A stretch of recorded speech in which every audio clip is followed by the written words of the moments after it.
How the Fox Was Taught a Lesson, a Chinese tale. The forest creatures had no peace whatsoever because of the fox.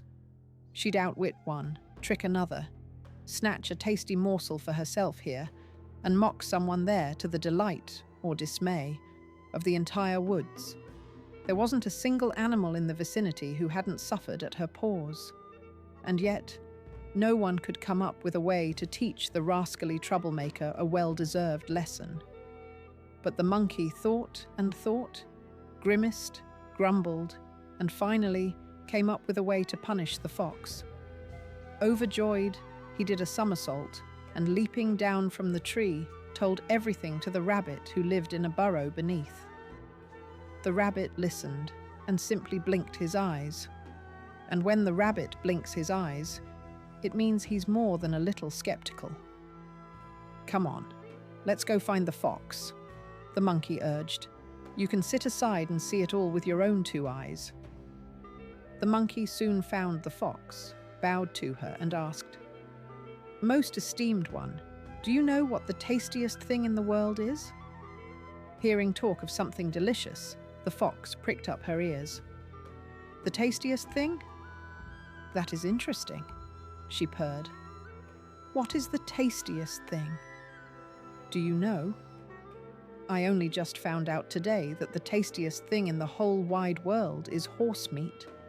The only pity is that it's terribly difficult to come by. If you want to sample a bit of this meat, you first have to tie your tail to the horse's tail." "And why is that?" asked the fox.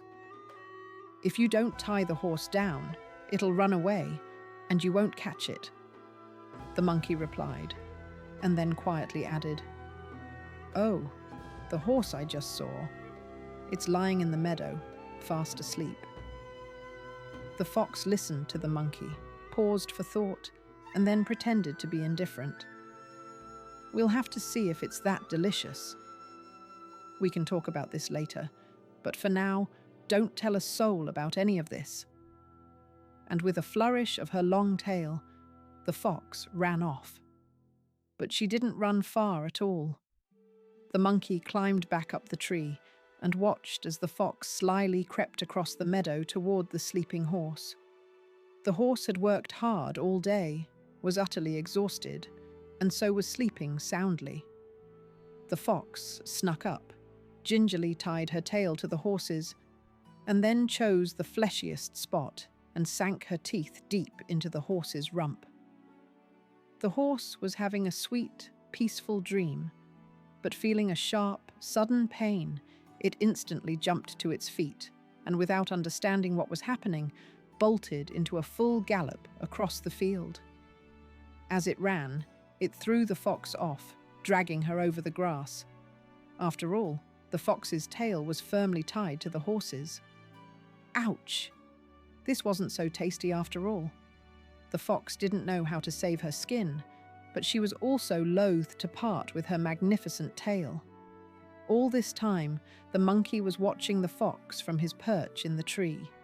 In his joy, he clapped his hands and leaped high on the branch. He jumped and jumped, when suddenly he slipped and went tumbling down. He hit the ground with his rear end so hard that a big red lump instantly popped up right there. The rabbit, watching the whole spectacle, laughed and giggled so heartily that he even tore his upper lip. And from that day to this, the monkey has a red backside. The rabbit has a split upper lip. The horse never dares to sleep lying down and only sleeps standing up. And the fox has brown patches on her ginger fur, a lasting memory of how the horse dragged her across the ground that day. May this tale teach you a thing or two as well. Know that malice will be repaid with misfortune. Do not forget about danger, even in your sleep. Rejoice in good luck with moderation, or you too might stumble. And if you ever find yourself having a good laugh, remember the rabbit with the torn lip.